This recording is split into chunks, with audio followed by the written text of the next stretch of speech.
The book industry is a $150 billion industry, so to say that you can't make money is categorically false. The question now is like, where is the money going? If I'm driving it, why would I send it to a place where I'm not going to get paid for 7 months? That's where I decided to make a platform to help authors sell direct to consumer through our online store. And when it comes to books, like too often people are doing straight e-commerce ads, which are just like, buy my book, buy my book. But the person doesn't know who you are. Having money doesn't necessarily equal success. And sometimes money can actually cause you to slow down a lot. When we write something, we're writing something from a perspective that out of 8 billion people, I think, that are on the earth now, I say there's at least 1,000 people who would probably really enjoy your book. The question is just like, can I reach that 1,000 people? We don't have to just spend money on ads. We can just build community through all kinds of different means. Try to put yourself in your reader's shoes. Writing the book, more and more tech is coming out. There's a lot of ways to have success from that. But once it's time to actually try to sell the book, it's like, how do I actually connect with the people who actually want to read it? And then that's how you actually kind of get to that point of success. Everyone should write a book. I mean, life is full of stories and learnings, and we can share that with our different perspectives. I mean, if you, me, and Becky all read the same book, we probably have different takeaways, and so it's really fertile kind of soil to our growth, I think. So yeah, very happy to have you on the show. So could you tell us about the moment you knew the traditional publishing model needed a serious rewrite? Yeah, so I went to a book event, and when I was there, I was told, because I was trying to sell a reader app to authors to show them how to connect with their readers. And everyone was just like, we're not here for money. We're here because we love this. And I was like, well, the book industry is a $150 billion industry. So to say that you can't make money is categorically false. The question now is like, where is the money going? And that's when I started learning about like how much money authors actually make, how long it takes to get paid, the fact that returns are possible at basically any time as a bookstore. And that it's just, I think we've layered technology and processes on top of something that maybe initially worked with the supply chain the way it was, maybe how it was in the 50s, 60s, 70s, I don't know, since the printing press. And so now what I realized was we live in a world where I heard Barnes & Noble and other people, when I was talking to them, say the author has to drive people into the store to sell. And in my mind, I was asking, okay, well, if you have to drive the person in, why do I have to sell you my book at a 50% discount and wait to get paid for 8 months? Because if I'm doing marketing today and I don't have any money, because most authors don't have, they have a full-time job. You're typically not a primary author unless you already have a huge following and you're not trying to get into like a bookstore because you're already in there. Then like, how does this work? I just kind of realized we're in this weird push and pull time where we've shifted completely and recognizing that the author and the publisher are the ones that are typically selling the book. And maybe we could empower them to be able to own that relationship rather than give it away to everybody like Amazon or anyone else. I still think there's a place for those places. They do an incredible job of purchases that are not as contextual, like an impulse purchase.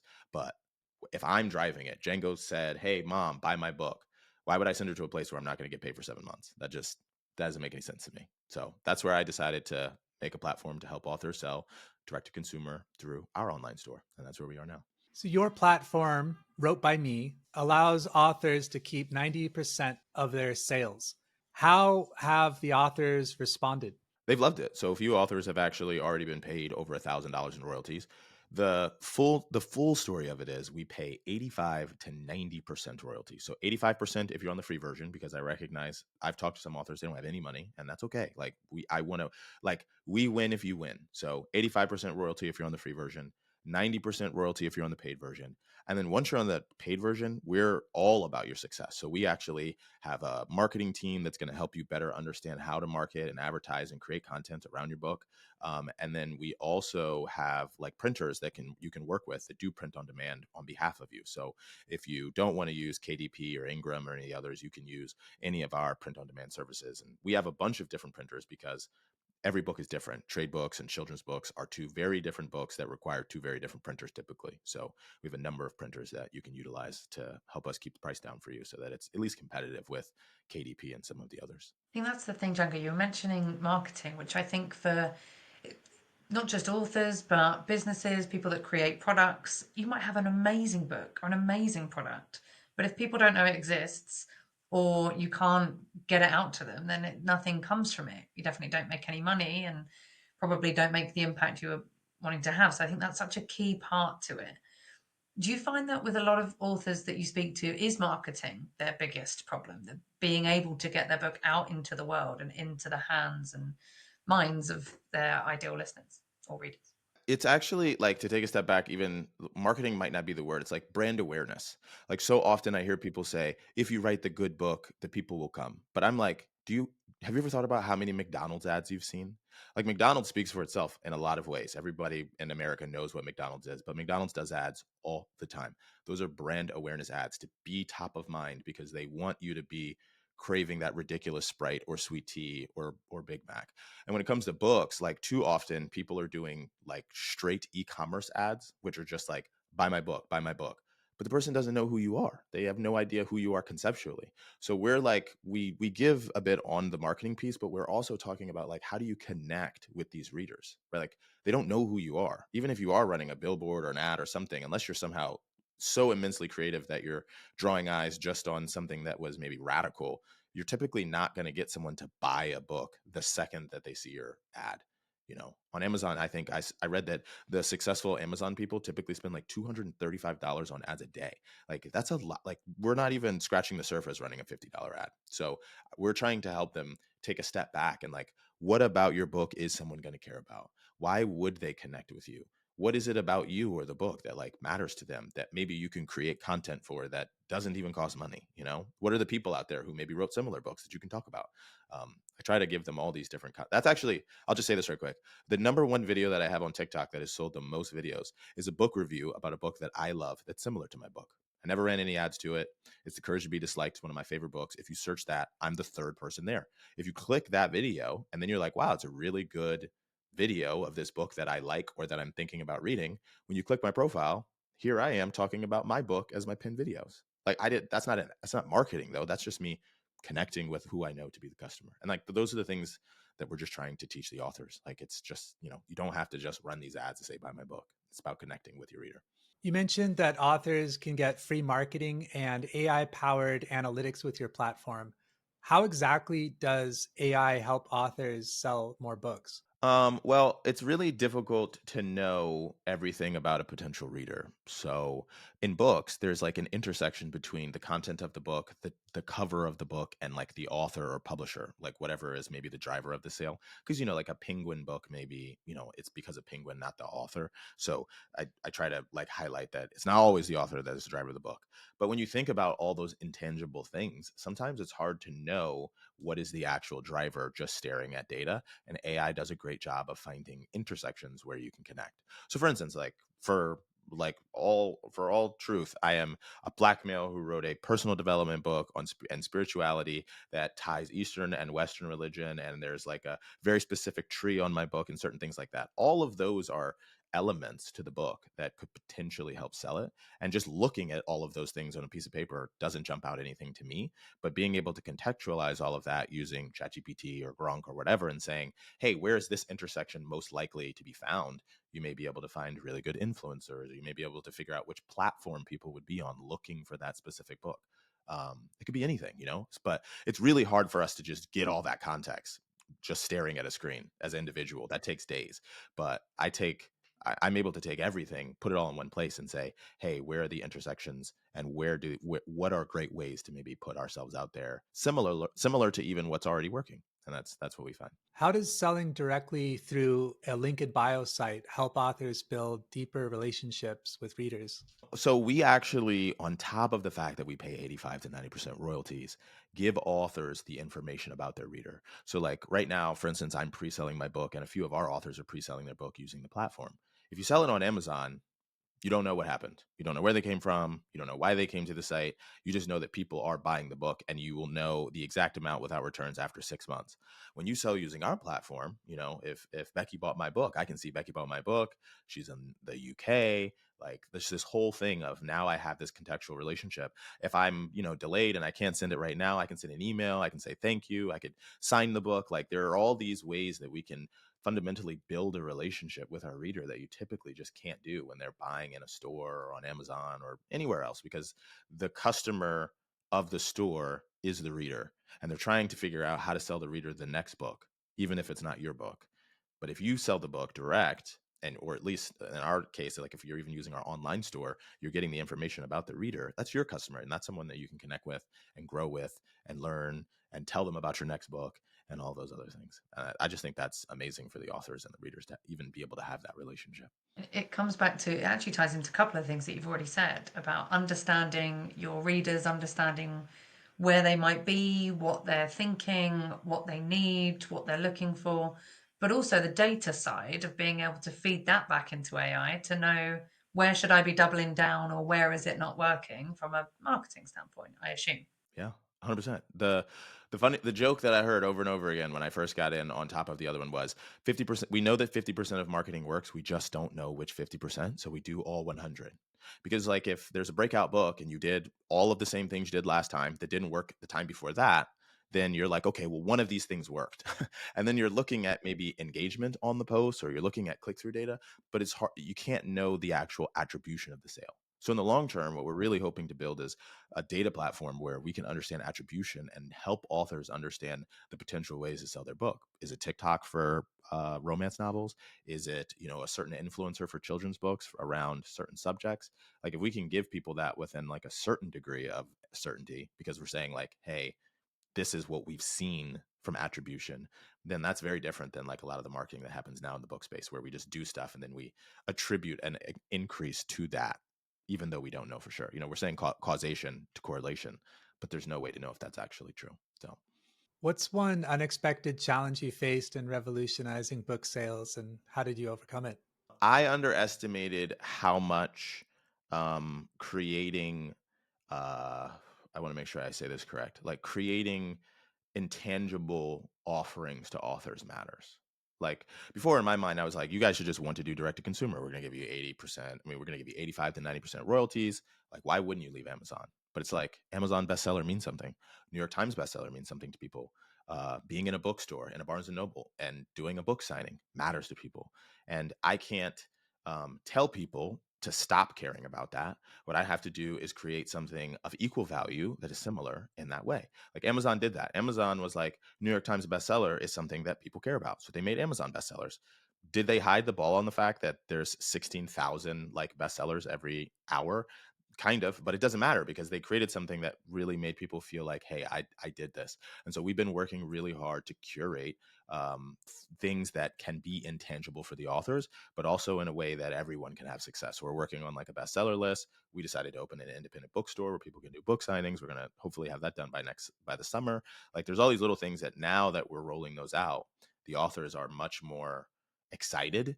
Even though it's still the same technology and the same offering, it's like we're finally offering what I overlooked, which is the intangibles that authors really do care about. And you can't tell people what to care about. They they make that decision. So yeah. Yeah, that's a really good point. Kind of, there's a legacy aspect to it, a sense of safe state, security. You've achieved something, you've accomplished something, almost like a medal in a competition. So it's great to see you organically building that, and perhaps even through like partnerships, you can also be part of like a broader legacy. Are you looking to any kind of, let's say, incumbent partnerships that might help your authors receive some visibility or status? Yeah, we're working on some stuff that's out there in the public. We're like doing it quietly because, I don't want, like, if it doesn't work out, it doesn't work out. But we're also working on creating things that are more transparent. Like the way we're thinking about the bestseller list is more of highlighting the sales success that you had, right? Like if I have a book that sold really well one week and then some other person blew those numbers out, well, then I lost my chance of number one bestseller. So now maybe I'm thinking about, oh, how do I, only go on a week that I have a chance of getting number one bestseller.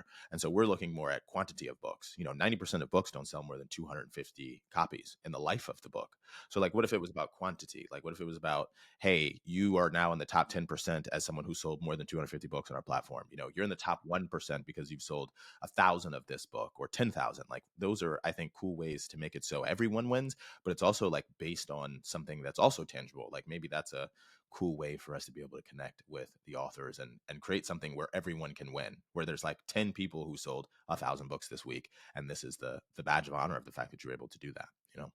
I like that. What's the most valuable lesson from your product management experience that served you in building Wrote by Me? I would say the number one thing I learned is that having money doesn't necessarily equal success. I've worked with some really big Fortune 500 companies and companies who've had a lot of money. And sometimes money can actually cause you to slow down a lot. Like we purposefully raised very small amounts of money to start because I realized that, like, what I realized was like sometimes you have so much money, you're just like, we'll just throw more money at it. We'll just hire more engineers. Whereas if we just keep it very lean, we're asking like every day, how do we make this work with this amount of money? We have 6 months to do this. We need to finish this within a month so that we can test within the second month. If you end up with like if we had ended up with like $1 million to start, like maybe then I'm like, okay, we're hiring this whole engineering team and, we're going to build this whole product because we have 8 months to do it. So I've purposefully, to try to make sure we get to product market fit, said, we're not bringing in a bunch of money or doing anything other than focusing on the product and building the best product for our customer and testing as fast as possible. Because if we don't, we're going to run out of money.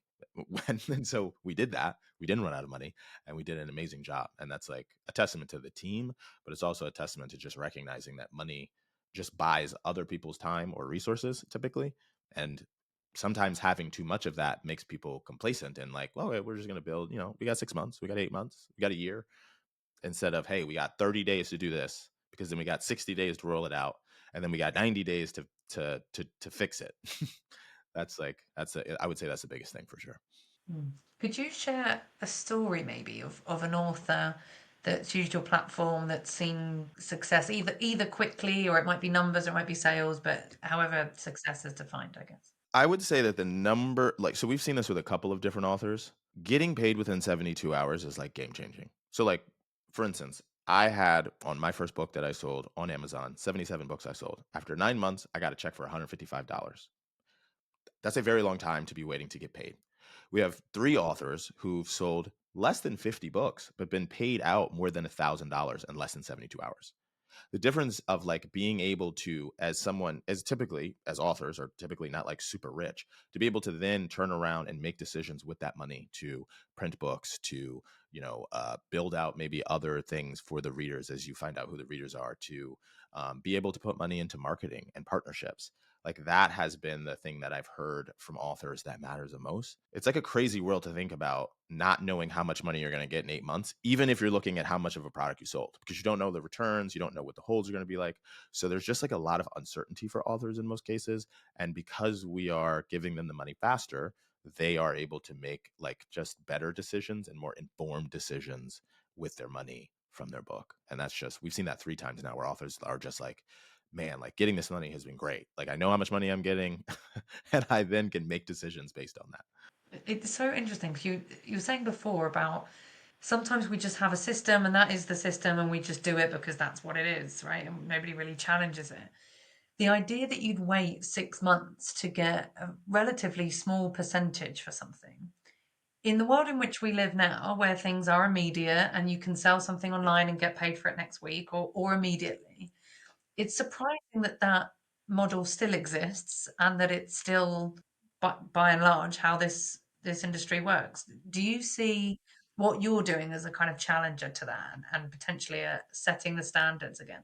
Yeah, in a way, I think there's a time and a place for everything. So like, Amazon's model, for all intents and purposes, says, from what I've seen, and I could be wrong, it's like we need as many transactions to happen as possible. So when I think about the book industry, Amazon is like the leader of the book industry, but Amazon views books as a loss leader, which is, they always viewed it as this. So what we're saying is, we're going to have these books, and these books are how we're going to get people back into the cart to buy more stuff. Right. And so then they were like, well, there's all these self-publishing authors who are going to tell all of their friends and family that they should buy their book. And that's going to draw them back into their carts. And then they're going to go out and they're going to buy a bunch of other stuff too, which then, like, Amazon as a logistics company goes, okay, now we can do 4 more stops that equate to this much more money. And so like, the book industry kind of followed suit because Amazon has the best prices. If you think about it, like, you're in Barnes and Noble, you're looking at a book, you go, oh man, this book is $25. Amazon's it's 19. I'll just add it to the cart. Oh, and I'll get free shipping if I get this candle too. Cool. Like, that's what Amazon knows is their customer journey. The book doesn't matter in that concept. So then, trying to compete, everyone is like, I'm just gonna go to Amazon. Like, we're gonna go try to do the Amazon prices. We're gonna, cut down the prices. We're gonna, try all these different things. So what we're saying is, we're actually trying to voice to the readers, when, like, because here's the thing, some people are just going to buy the cheapest book for, I'm expecting a baby. I look up this book, what to expect when expecting. I buy that book. I'm not going to I'm not buying it because of the author. Like, that's what I'm saying. Like, there's a space for that, but then there's a space of, I, as the author, am now driving a sale, and I'm probably only going to sell like 100 to maybe 1,000 books, and there's almost no discoverability for me on Amazon outside of the people I drive. Maybe that's not the space for me for this specific book. And that's how we're thinking about it. We're not going to take the whole industry over, because I think, it just is what it is for certain books and being discoverable on a platform like Amazon. But for the author that says, like me, when I was like, hey, I might sell 1,000 books, wouldn't it be great for me to sell them direct and then be able to connect with the reader? And that's like who I think we can really help the most out of the whole industry. I don't think the whole industry will shift to it, but maybe enough. If it's a $150 billion industry, maybe that makes us $1 billion company, I think. So that's a win is a win for me. What's one thing every aspiring author should do right now to increase their chances of success? I would say try to put yourself in your reader's shoes. Like, a lot of authors that I talk to fundamentally don't like fundamentally believe that they know what their reader wants, but hasn't really taken the time to ask, like, what it is they want. Where are they? Like, I talked to an author one time. They had a book that was $150, and the typical reader was over 50 years old, and they were paying influencers on TikTok to do their book because they're authors or whatever. And I just showed them, I was like, uh, these TikTok influencers have 18 to 26-year-old customers. So the reason you haven't sold any books isn't because they messed something up. It's because, like, you didn't take a step back and ask, are my readers there? And so, like, so often I see money that gets spent where I can actually point to, like, there are no readers there for you there. Like, you're running an ad that, or it's like too crowded or whatever the thing is. So I keep trying to talk to authors and saying, like, just take a step back. If you are your own reader, like, how do you buy a book? Have you ever bought a book from a billboard? Have you ever bought a book because you saw an Amazon banner? If not, then hey, maybe we should try something else. And then sometimes they're like, well, I've only ever bought books from word of mouth. Okay, well, it's interesting, right? Like, so if you have $1,000 to spend on an ad, what if you gave what if you gave $1,000 worth of books to people who you think would love your book, and then tell other people about it? At least the book's in people's hands, like, so that's what I'm saying. Like, I think writing the book, more and more tech is coming out, more and more ways to do it. There's a lot of ways to have success around that. But once it's time to actually try to sell the book, it's like, how do I actually connect with the people who actually want to read it? Where are they? Why are they there? When do they want to be contacted about this book? And then that's how you actually kind of get to that point of success, I believe, as an author. What advice would you give to creatives who are hesitant about embracing technology? At one point, Johannes Gutenberg made the printing press, and I'm sure people who were writing with quill and pen were like, in what world is this? Like, this is taking away from the beauty of books. And now I think we don't even think about that. I don't think anyone's writing manuscripts in paper. We're using laptops. So, one of my favorite quotes is that as technology becomes cheaper, value shifts. So I can understand the worry around technology, but it can help make you an even better version of yourself if you use it in a way where you're trying to, like, grow as an individual. So, it means that there are more books that are available, but it also means that you can actually reach people in a way that was impossible. Martin Luther had no ability to run marketing on the Bible after he made it.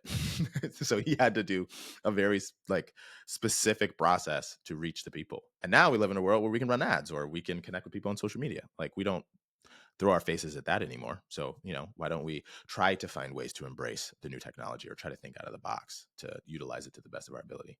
I saw something similar in the photography industry. I forgot if I already mentioned this, Django, in our previous conversation, but I went to university in the sunset of the film era, and the chair of the photography department said that, oh, digital's, it's not proper, it's never going to replace film, etc. And a few years later, it was completely the opposite. And I remember my first photo class in 2002. The professor had photographed the cover of, like, Rolling Stone magazine or some. He's fairly successful in the music industry and whatnot. And he said, "Raise your hand if you would like to know the secret to becoming a great photographer." And everyone raised their hands. And he said, "Take a lot of pictures." That was it, because if you, I don't know if you recall then, but if you said you were a photographer, it was almost like saying you're a magician, because not like most of your friends didn't have a camera.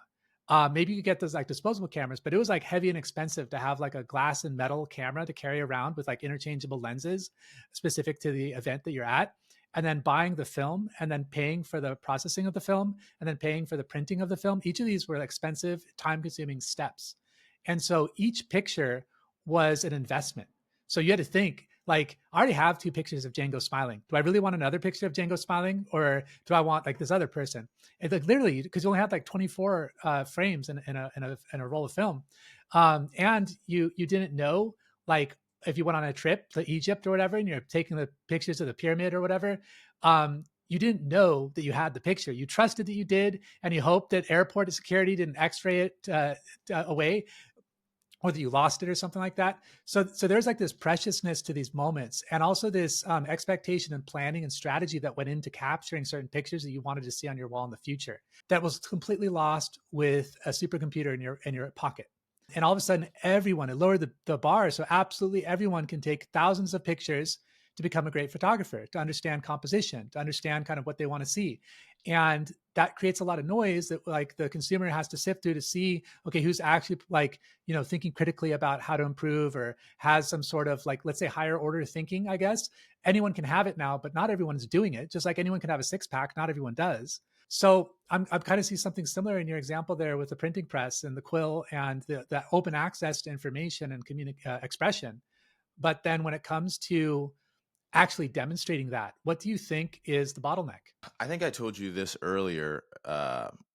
Basically, I think that we're at this point where anyone can almost create anything. Like, I wouldn't have been able to create this company 10 years ago when I first was building. It would have physically been impossible without a certain amount of uh, manpower, for a lack of better words, because the technology now allows for me to move much faster with less money, and I can prove a concept within a space that most people wouldn't want to invest in. I think the same with books. There was a period of time where like there were so many intangible things that had to happen in order for you to write a book, that like as technology increases, the bar gets lower, more and more people can just create stuff, like to the point now where people are looking up keywords on Amazon and then writing a book within the same day and then selling more books than the person who spent years writing a book. But what I think is that this balance of what I felt when I was in London, I saw the Shard. I think it's beautiful. It took 3 years to build. It's a like a I can see to some extent what that art was.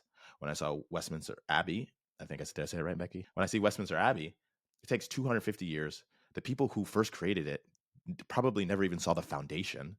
It's been worked on by like 9 different kings. They've done all types of different additions. There's stained glass windows. And like when I look at that, I see something that's even more intricate and takes more time for me to really even take it all in, as opposed to like the Shard. To some extent, it doesn't change much as you get closer. So, when you think about Westminster, I mean, it's wild. But then you look at Big Ben, it's like something in the middle, like 10 years, 20 years of building, very beautiful, not as intricate, not as simple. And I think like people now just get to make the decision. Do I want to build like a Star Wars level world that takes me maybe 5 years to truly create an intricate language and all of the other things? Or maybe like it takes me less time than it took them because I can kind of have ChatGPT help me make the language or something. I mean, like there's all these options of how these things can be curated. But then that means that as consumers, we just have more opportunity to have whatever it is that we want. And then it's up to people like me to help all of the different types of people actually find the people that they want to connect with. And that's where I think my dream is, being here in the middle, is to help these books that otherwise like aren't necessarily getting the foundational money the way that like a Picasso got. Like I'm finding what will be like the next Picasso to maybe the culture, or what would be a fan favorite for 10,000 people. Not because it's the Shard or because it's the Abbey, but because it's just what Big Ben is to someone. So that's where I kind of think we are. Like technology just allows anyone to have access and also makes it easier for everyone to make it. And that does make more noise. But then there's more options. There's more variability for all of us to enjoy. And we can just connect around that. I think that's beautiful. I think it's wrong to say everyone shouldn't have a right to create. Just like everyone can create. If you want to enjoy what you want to enjoy as a consumer, enjoy whatever it is you want as a consumer, and then let people love whatever book that you think is trash. Enjoy that trash book. Is that partly what you mean by democratizing storytelling, right? Making it accessible for everybody and helping everybody find their niche or find their reader. Yeah, I think that there's probably like when we write something, we're writing something from a perspective that out of 8 billion people, I think, that are on the earth now, 1,000 people probably share. Like, there's probably someone out there's probably at least, I say there's at least 1,000 people who would probably really enjoy your book. The question is just like, can I reach that 1,000 people? In the world of advertising and marketing, it's kind of hard to break out past people who have a lot of money. So then the question becomes, build a community. So like I'll give this as context. For me personally, when I started writing my book, I just started talking about books that I loved that were similar, and the content that was going to be my book. And that's just what I did nonstop. Eventually I ended up with 17,000 followers. Those followers bought the first 200 books before the book came out. I didn't run any ads. I didn't do any marketing. I just was on TikTok talking about what I loved, talking about the book that I was writing, reading early chapters to people, getting early signups. And those people, funny enough, know other people who read. Like, it's weird about us is we like hang out with people that are similar to us. So when someone loved my book, they were like, "Oh, I bought this for my son. I bought this for my daughter. Thank you so much. I bought this for a friend. A friend of mine borrowed it." So, like on one hand, yes, it's hard to break through the noise doing traditional marketing, but on the other hand, it's easier to find people who would like it, and they oftentimes are all conglomerated together, even if they're not geocentrically together. I might have someone in Texas, someone in Germany, someone in Florida, someone everywhere. So that's where I think, like, for me personally, I'm just trying to become the arbiter for the authors to show them that, like, it's not just like, we don't have to just spend money on ads. We can just build community through all kinds of different means. And that's a great way to get your book out there. I have one thing that I say to people. There are the 3 T's for books: timing, topic, talent. If you have incredible timing and incredible topic, your book's going to sell because people are searching for it. So like if I wrote a book about the secret life of Fauci in 2018, and then 2020 rolled around, timing and topic are hitting on 2020, right? Like it was perfect timing. Even more perfect would be if the book was coming out and then everything happened at the exact same time. That book just goes. If there's no talent to the book still sells and will just drop off, right? If you have all 3, then that book's a bestseller and probably, a 1984-esque goes on for generations.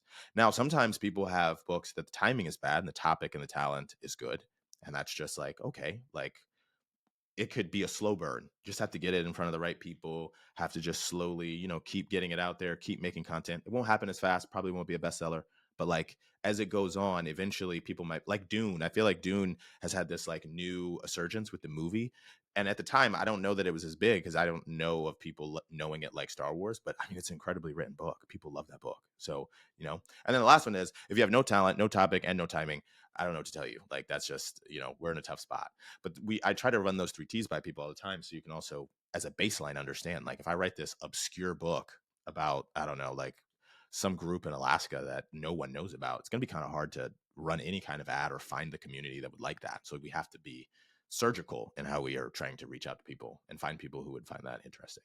So that's like how I'm now starting to work with people and thinking from that perspective about the book to start. And then that's how we like build a marketing or just an outreach strategy to build a community around the book. I realize I went on a super tangent, but I just get super excited about. This is great. No, thank you. I've got some rapid fire questions for you as we come to a close. Hardcover, paperback, or audiobook? Paperback, because now I know how hard it is to make hardcovers. AI, friend or foe to authors? Friend. One book every entrepreneur should read. The Courage to Be Disliked. Favorite productivity hack? Writing things down. Great. Well, wrote by me is your website, beautifully made, I may say. Is there anywhere else you'd like to point people, Django? Well, if you do wroteby.me/Django, that's actually where you can get my books. That is where you can also check out all my links and all the social media that I have. And I spend time talking to authors about, just different ways to connect with the reader. So you can discover me there and connect with me there.